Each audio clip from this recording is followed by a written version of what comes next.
So I'm going to grab Redux from this CDN, and I'm going to bring it over here, and I'm going to create a store using Redux.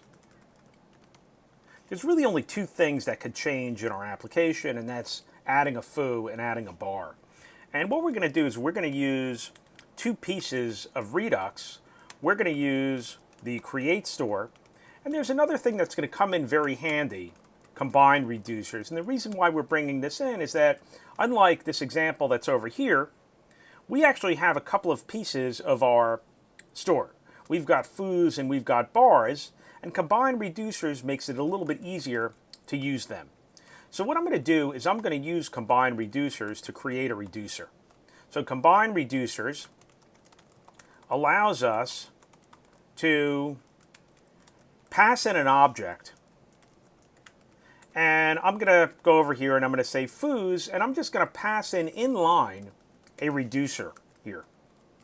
And I'm also going to have bars, and I'm going to pass inline another reducer. These reducers always take the same form. There's a state, and when we call it for the first time, we want it to have an initial state. And this, let me actually call this foos. So this is going to be state and an action. And for starters, we'll go over here and we'll just end up returning the state. And I'm going to do the same thing here. This is like setting our initial state that we did with the store that we created. I'm not using the action at the moment. I'm just going to return the state. The other thing that I'm going to modify is that I've got these two methods here for adding data to the store. And I'm going to isolate this a little bit. So this is the foo that I'm going to end up adding. This is the foo that I'm going to end up adding, and I'm going to give this an action type of add foo. Just so when I dispatch, I'm basically just dispatching with Redux. We dispatch an action. An action can have some data on it, and this is not going to be foos. This is just going to be the foo that we're adding. And type is going to be add foo. And I'm going to come over here, and just to make my life a little bit easier, this is going to be bar. And these are going to operate on two separate parts of our Redux store. And this is going to be add bar. And what I'm going to end up doing here is that I'm going to create my store, and my store is going to be a create store from Redux, and I'm going to pass in my reducer, which I have up here. Here's my reducer, and I got that from combining these two reducers.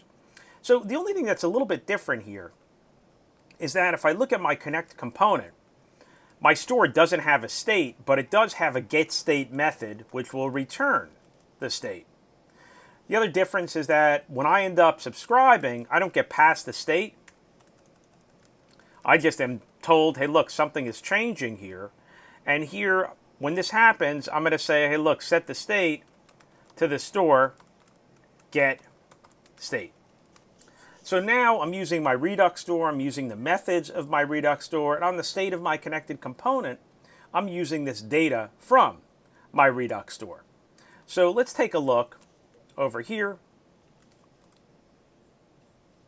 Reducer is not defined. Let's just find that. I called it reducers. I want to call it reducer. And now, this is not going to quite work. And the reason why it's not working, it is actually showing 0 and 0. So I'm not getting an error. But the reason why it's not changing anything, even though I'm going in and modifying, dispatching to the store, I'm not catching these actions. This is usually done very often with a switch, but nothing prevents me from going in here and saying, hey, look, this is the add foo action. Why? Because I'm on the add foo reducer. And, I'm on the foos reducer. And here I'll do the same thing that I did before. I'm going to say, hey, look, the state equals, and I'm going to splat out the state. Again, this is just a slice of the foo state.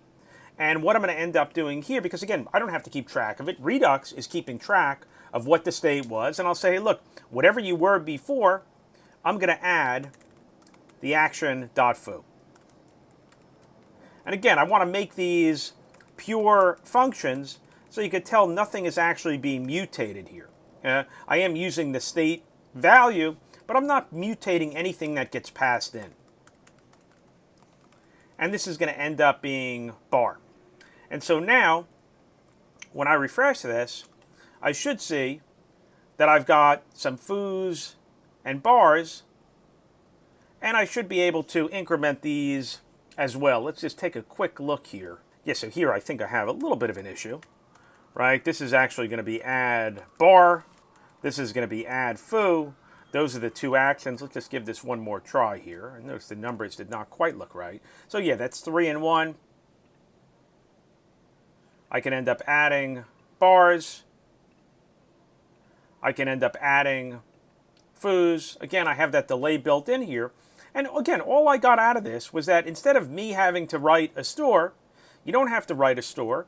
You end up writing a reducer, or in our case, a set of reducers, because we have 2 slices of our store, and you just dispatch the appropriate actions when you need to call them.